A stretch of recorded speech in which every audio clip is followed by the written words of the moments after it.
Welcome to Alida How-To. In this video, we'll walk through how to use random distribution when creating questions for your survey. Let's get started.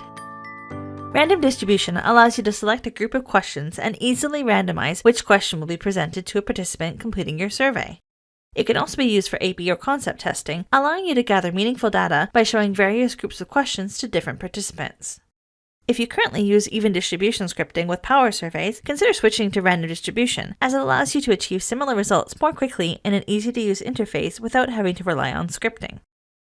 From within the Survey Builder, scroll down to the Survey Actions section and click on Group.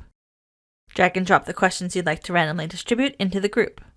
Ensure that each question is on its own separate page. If questions are on the same page, they'll all be displayed at the same time, and your randomization will not be effective. Click on the group header to further customize it. You can give it a name and a brief description. From the drop-down, select Random Order or Rotated Order. If working with a smaller sample size, rotated order typically results in a more even distribution. Then, choose an option from the Number of Objects to Display drop-down, depending on how many of the available questions you'd like each participant to see. In this case, let's select 1. The result will be that each of these 5 questions will be displayed to survey participants approximately 20% of the time. Extensive testing verified that using random distribution achieved a split very close to the 20% ideal, making it sufficiently random to accomplish a result very close to even distribution, especially with a large enough sample size.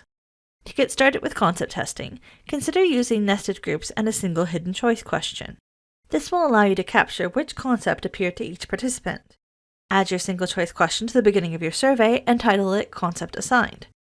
Include your concepts as single choice answers and ensure that the question is set to Hide Question. Following that, create a group for all the concepts and randomize which concept is presented.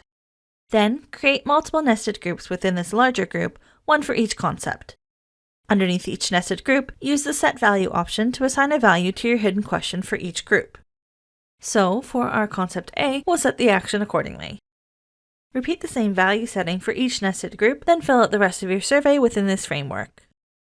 After the survey has collected data, you can view your responses individually or, depending on how you set up your questions, use the concept assigned information to subgroup your data and identify which concept participants saw, along with their responses.